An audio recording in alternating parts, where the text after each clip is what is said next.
idea. I bet you they're spraying it with chelated nicotine. I bet you they're flue drying it very fast, so the sugar content's much higher. But it causes nausea and headaches and all kinds of problems. People who smoke that stuff.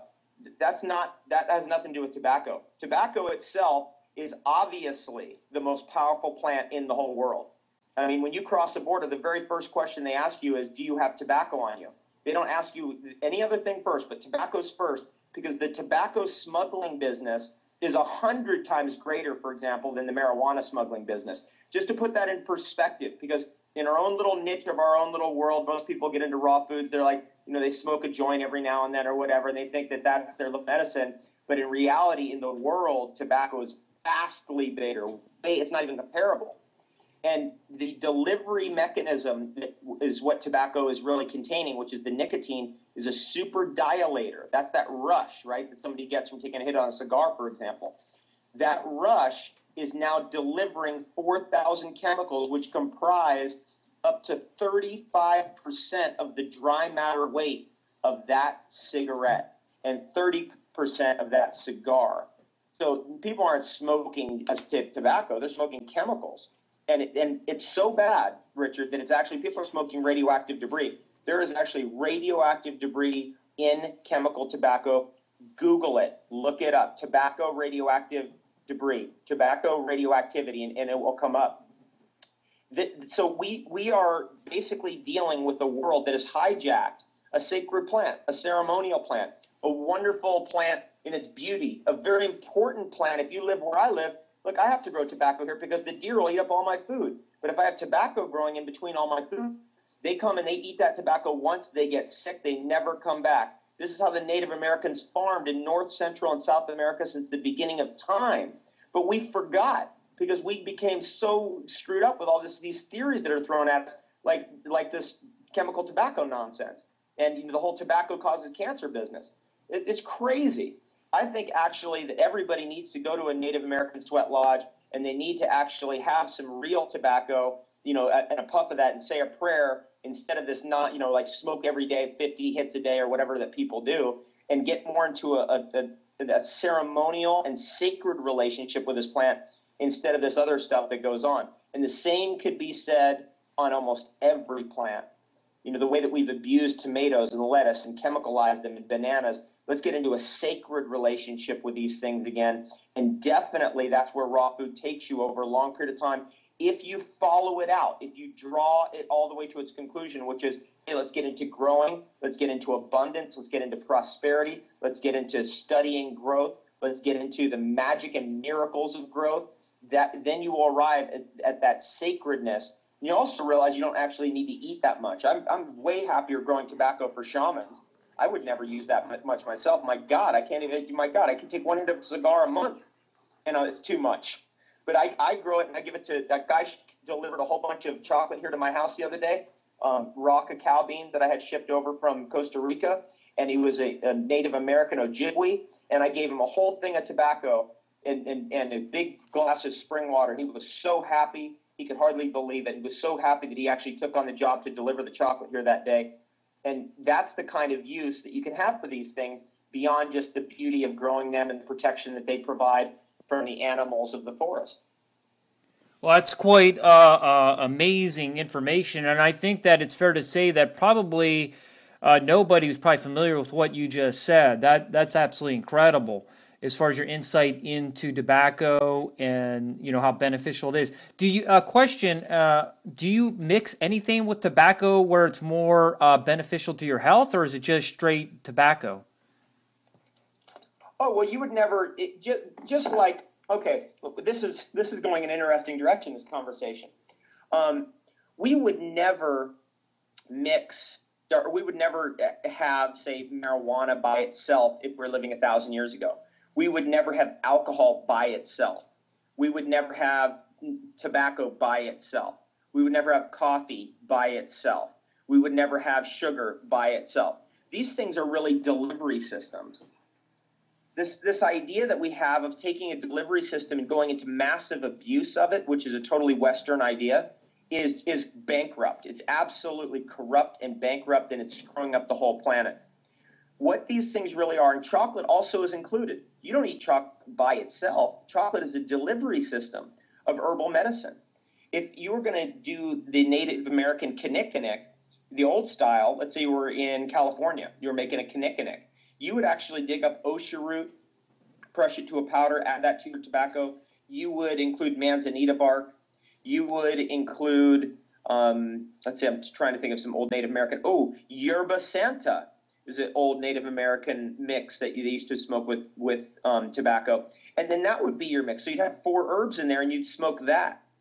And that's more medicinal. That would bring in the herbal compounds that the nicotine is allowing to get into your body in a way that's more gentle and friendly, and actually has a whole lot different of an effect on your body than just this business of like puffing these cigarettes with those plastic filters on there. I mean, geez, if it's not worse enough already to add insult to injury, they put plastic filters between you and the tobacco, the chemical tobacco, and we know what happens to plastic when it heats up, but, you know, I'll let that go for right now.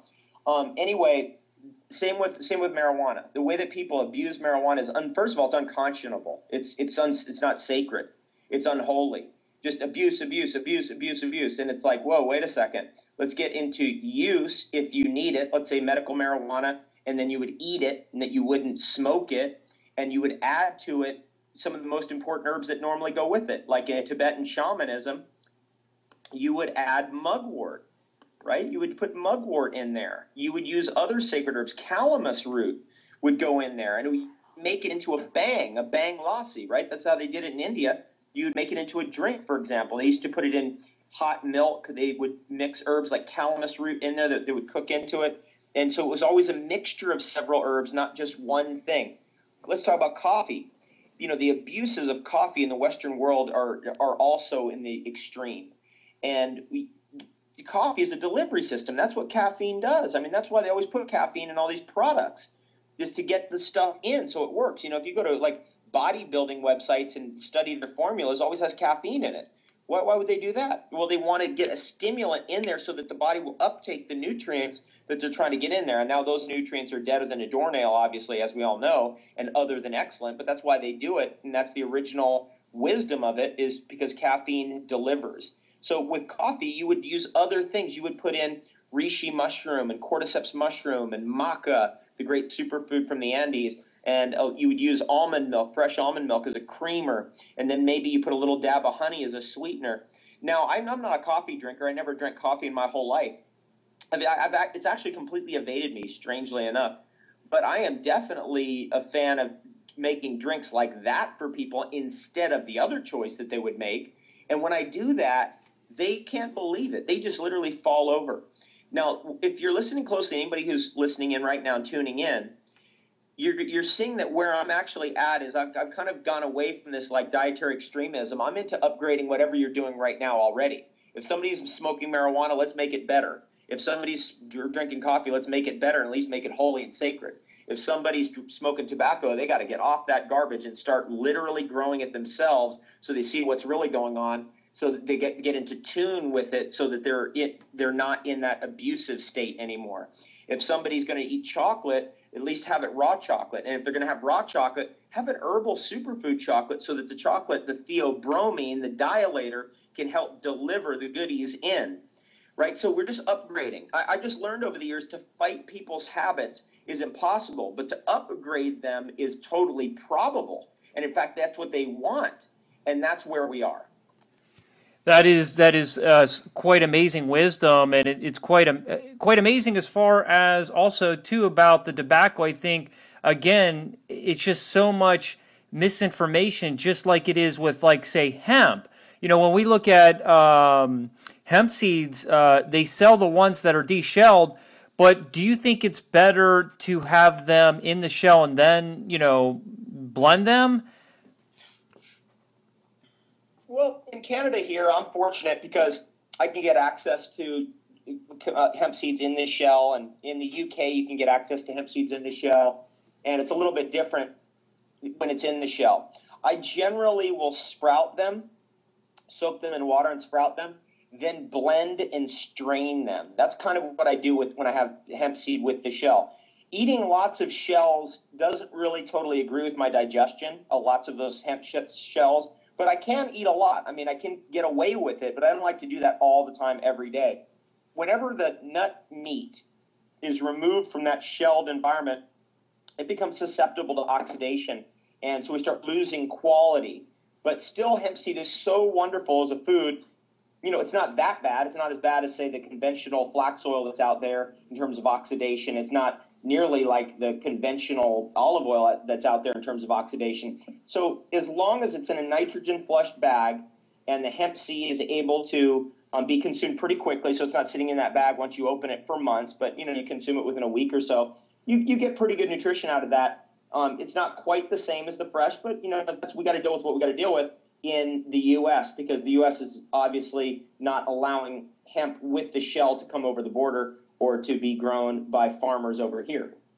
David, would it be more nutritious though, too, when somebody's making smoothie to have it in the shell?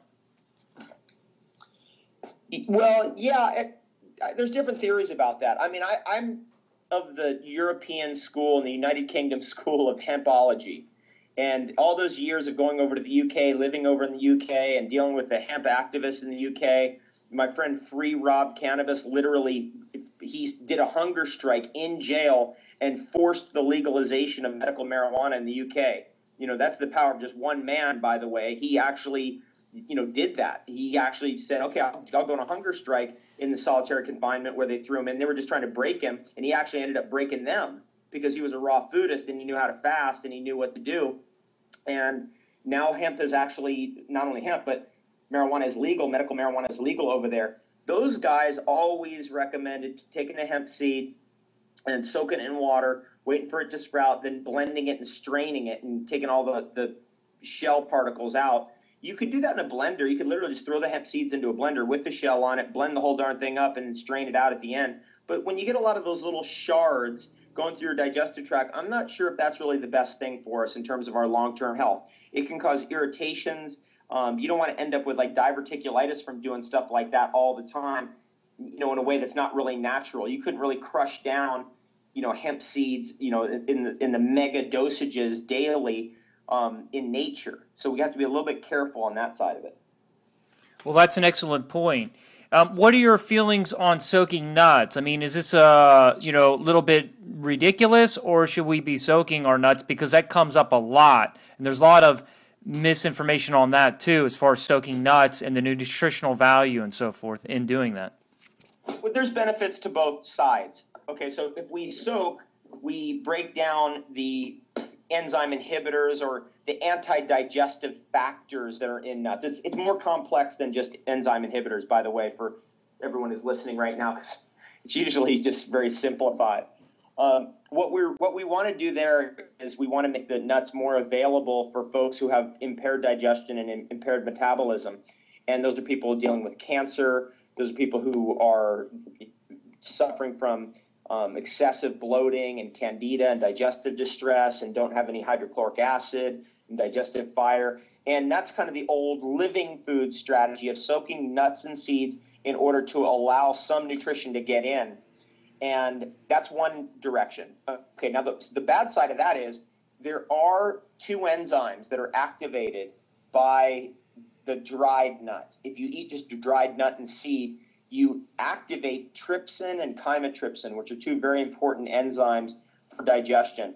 They're the most important, actually. Those enzymes are the obliterators of all stuff.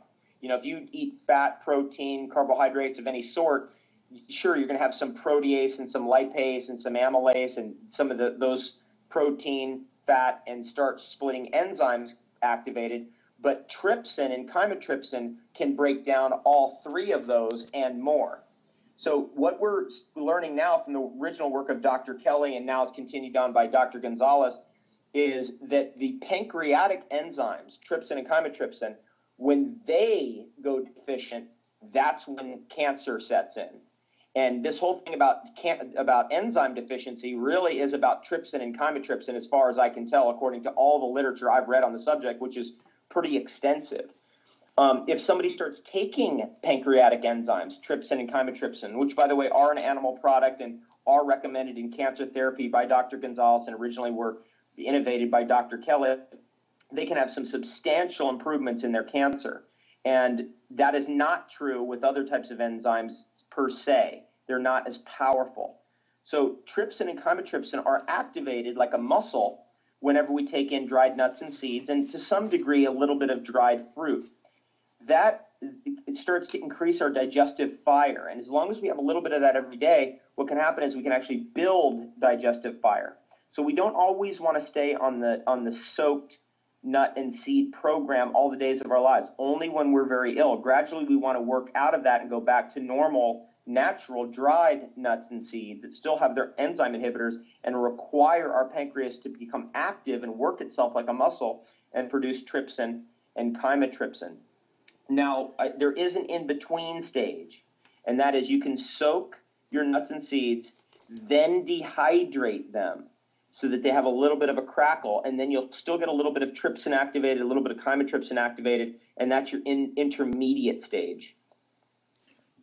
David, not to switch gears, but we're drawing to the close here in the next, 12 minutes, and I wanted to get some interesting, other interesting questions in. Let's get back to the plants and growing plants and so forth. Have you found it in your own studies of what you're doing, talking to the plant from a spiritual standpoint, and also playing music, perhaps classical music to the plants? I mean, can I get some insight into perhaps what you're doing in that regard?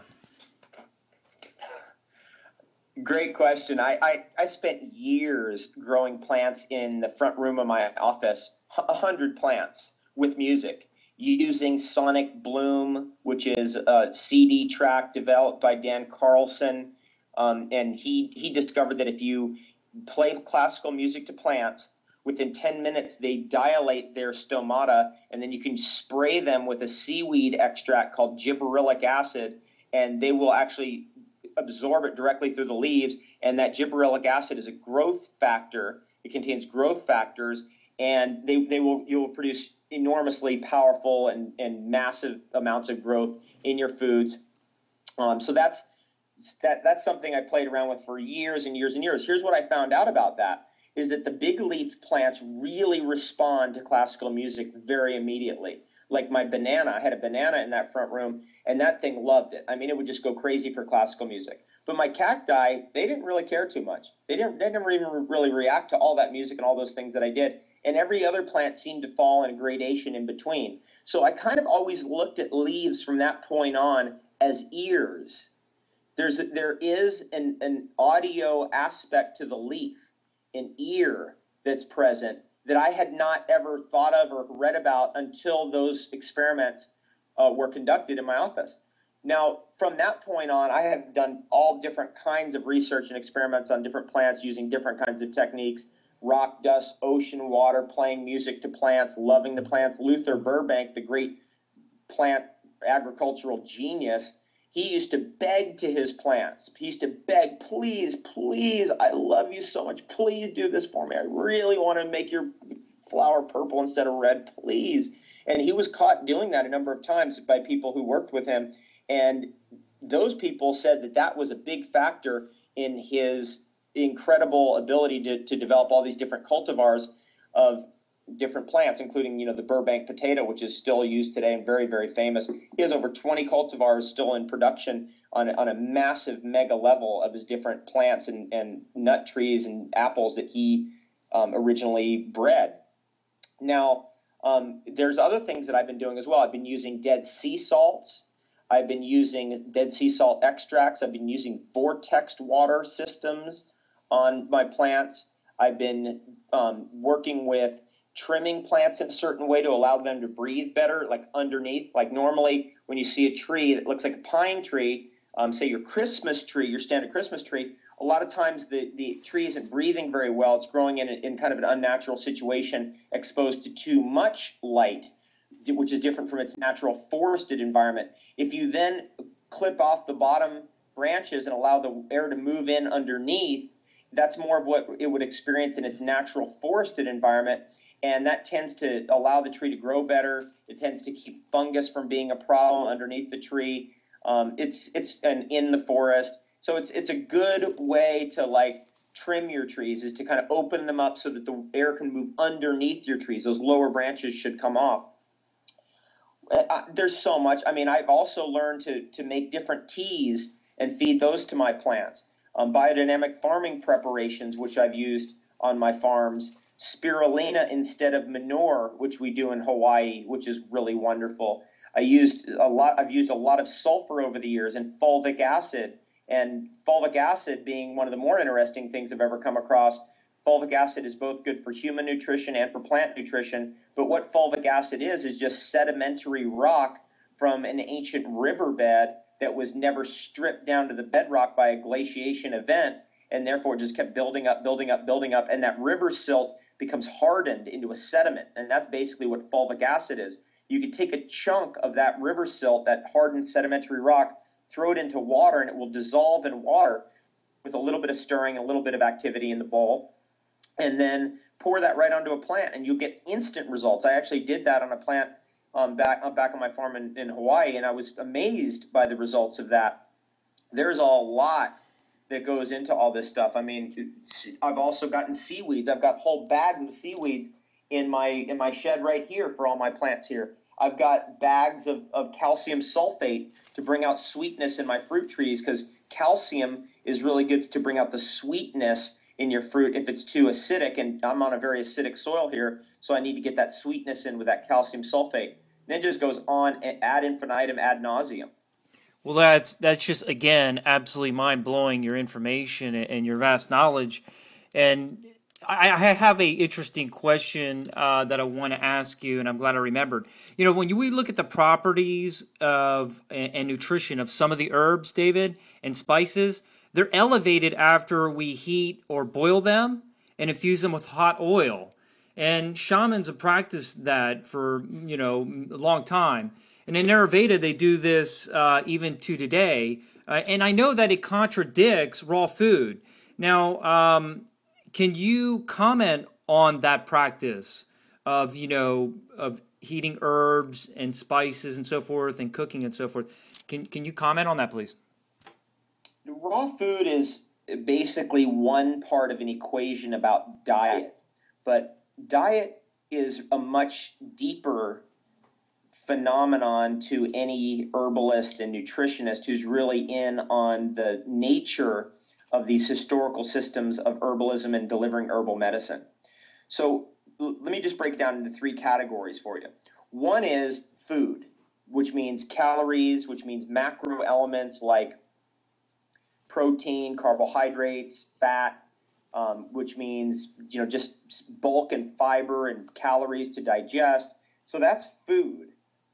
And raw food in that area of that 1/3 of the equation is by far the best food out there, because it's the cleanest, it's the most natural, it's the most fun, it's the simplest, and there's no side effects. So that's one part of the equation. So if we're going to have bulk and fiber and something to eat and nosh on, instead of it being burger and fries, we can just have raw food meals, for that part of it.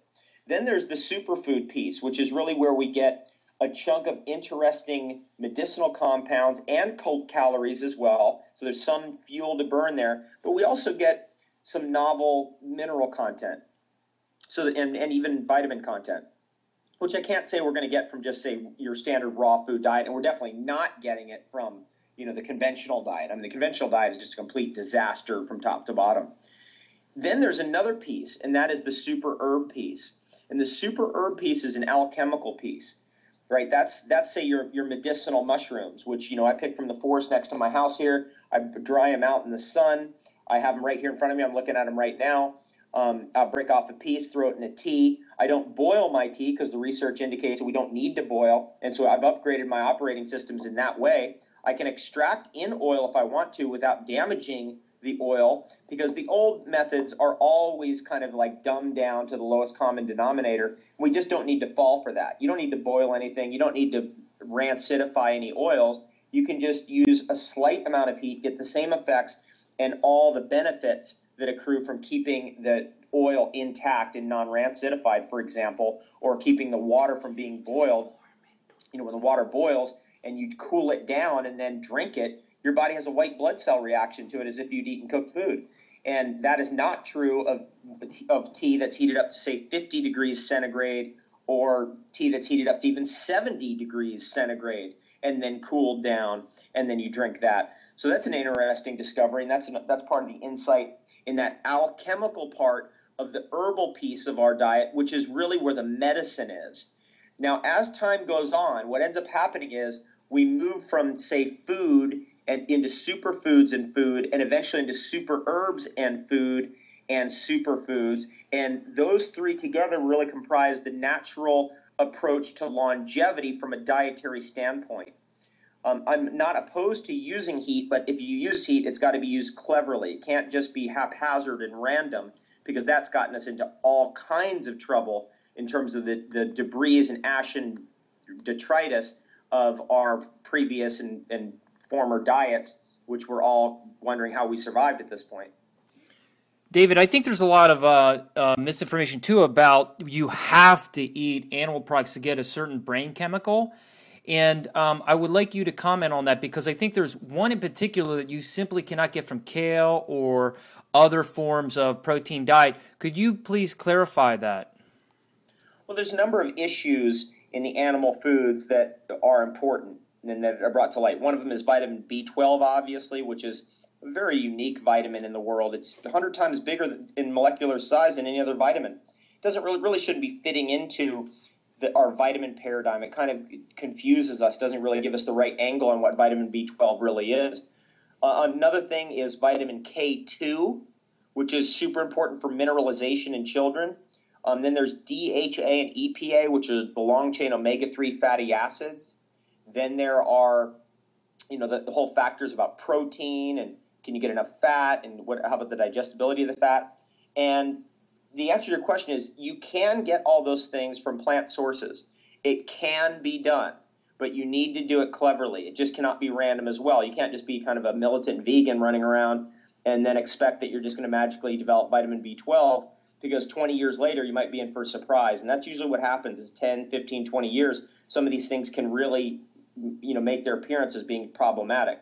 So we have to do it with some intelligence. We have to apply our wit in order to guide ourselves to be a healthy vegetarian or a healthy vegan, so that we don't go flying off the deep end. Generally, being vegan or vegetarian, if you are mostly raw and eating superfoods and super herbs, is a great way to go for just detoxifying yourself. To live it as a lifestyle over a long period of time, some sophistication of knowledge is required, and that's probably why you're listening right now. You can get vitamin K2 from alfalfa. You can get K2 from spirulina and marine phytoplankton and blue-green algae. You can get vitamin B12 from a vitamin B12 supplement, and that's what you'd have to do in order to get human active vitamin B12 that is active in your blood, that can be proved scientifically to work. If you're going to do the other game, which is, I don't know, I heard I can get B12 from spirulina, is that okay? I can't guarantee you that you're going to get the results that you want. I just can't do that, because it would be unethical. DHA and EPA can be acquired from algae oil now, so you can get those things in heavy amounts and actually in oil form from algae oil.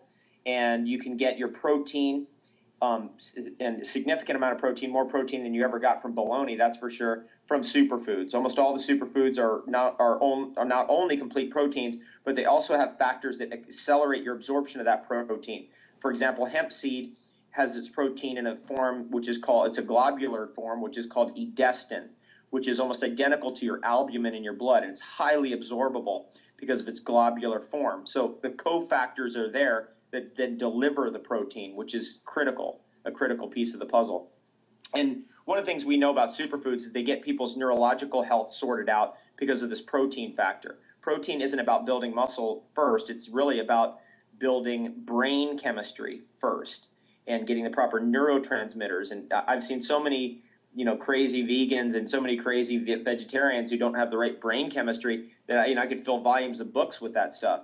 We got to be very careful. We do not fly off the deep end or go into fascistic behavior, because those things are just uncalled for at this point in time. We got to have our wits about us and approach our diet cleverly and in a way that's non-toxic, which I believe is really what the core of vegetarian and veganism is. And beyond that, too, it's also about animals and animal welfare and animal health. And I have to say that in some cases, the way that vegans act is so unhealthy that it's actually, they'd be better off eating meat because of and killing than to exhibit the behaviors that they continue to exhibit due to the fascistic, very judgmental, very radical kind of stuff that goes on, which is not healthy for anybody. And then beyond that, the overall picture then has to be superfoods, super herbs, raw living foods that will include a wide variety: fruits, vegetables, nuts, seeds, seaweeds, grasses, sprouts, flowers, etc., even fermented foods. And from all that, with some cleverly chosen supplements, we can guide ourselves to be in a realm of not killing, to be in the realm of supporting health for all beings on Earth. That's a beautiful thought. And so I guess to sum it up in it, you do not advocate, for the record, David, any kind of animal flesh or fish. I don't advocate that for me. I'll say that. I don't advocate that in the world. However, I have seen that some people, for whatever reason, just feel like they need that stuff. I don't know the mystery of all that. I've been doing this professionally almost 20 years. I don't know. I mean, it's one of those weird things where you go, wow, that person feels like they have to kill to live. And I can't really argue with their mentality. What I can say is, okay, if they're going to do that, there are healthy raw foods that they should also have in their diet in order to have a healthy, balanced diet. But I am not an advocate of any kind of killing at all, and unless, and actually this is the one exception, unless somebody is very, very mentally and neurologically disturbed, in which case a vegan diet and a vegetarian diet is definitely not the best diet for them. Actually, a diet based on fish and vegetables is the best diet for somebody like that. In your vast history of 20 years doing this, why is that vegans? Is it because they don't start out that way, and then as long as they go along, they lose those brain chemicals and they become very disoriented and just they lose touch with reality? Do you think that plays into it, David? I think that's actually a minor part of it. I think the bigger part of it is that it's genetics. That people have to be careful about what kind of diet they're on because they don't want to fly off the deep end. And some people cannot genetically take, for example, alpha-linolenic acid, which is your common omega-3 in hemp seed and your common omega-3 in flaxseed, and convert it to EPA and DHA, which is the omega-3 that's in your brain. They just can't do it. There's a metabolic problem. It's a genetic problem. And those kinds of people have to actually have more DHA and EPA in order to get the omega-3 into their brain and into their eyes. There's also a number of other factors, and that is we're coming out of a very malnourished world, and it's very arrogant. I mean, extremely like, I know what to do. I'm the guy. I can figure it out. And we all suffer from that. I certainly have suffered from that. And then you're going to get a lesson. You're going to get a big lesson with that stuff. I can tell you that right now. You got to be careful when you're doing a transformation in your diet. Approach it cleverly, approach it intelligently, step out of your comfort zone, but not into your shock zone. Move forward with detoxification protocols that make sense to you. Eat in a way that supports neurological health, not just physical health. And step by step, you'll crack it for yourself, and you'll get on board with the appropriate approach. But man, I tell you, Richard, I have seen so many crazies that whoa. I mean, it's a symptom of our world. I mean, if our world had to be characterized by one word, it would be insanity. Well, I've been there myself in a way that when you look at our world where we have an abundance, David, and we have hemp and we have all the other sustainable stuff that we could be using, and there's solutions for it. It really does make you wonder what the hell is really going on this planet. And, it's people like yourself that are really dispelling a lot of the misinformation that we discussed this hour. And it's been very insightful, power-packed, and a lot to download. But I just want to thank you so much. And before we go, I would like to give you the opportunity to let people know, because I'm darn sure that when people are done listening to this, they'll want to know about your books, or where you're going to be at to meet you, and so forth. So Please, I'll let you close by giving out that information. Right on. Thank you so much, Richard. If anybody wants to track me down, they can find me at davidwolfe.com, WOLFE.com. I also have a nonprofit organization that plants fruit trees around the world. So if you're interested in doing some nonprofit volunteer work, you can visit us at www.ftpf.org, FTPF, Fruit Tree Planting Foundation.org. And we'd love to have you support our organization any way that you can. Also, you can track me down at thebestdayever.com, all four of those words together, thebestdayever.com, where we have an online membership website where you can access a gazillion times the amount of data that you just heard right now and really dig deep in any area that you want to. If you want to get to the cutting edge of B12, that information is there. If you want to learn about the greatest super herbs in the world, like astragalus, we do entire programs just on single herbs. So you can download those MP3 files right onto your computer and listen while you're jogging, while you're driving your car, or even while you're working during the day. Other than that, if you would love to come to one of my live events, we do have some great events that we host around the world, and all those events are listed on davidwolfe.com as well under events. Well, listen, David, we want to give you a big thank you for this amazing interview, and thank you for participating. For those that enjoyed this interview, please visit frequencyofgenius360.com, where you'll find free articles, free videos, and so much more. Again, that's frequencyofgenius360.com. Thank you.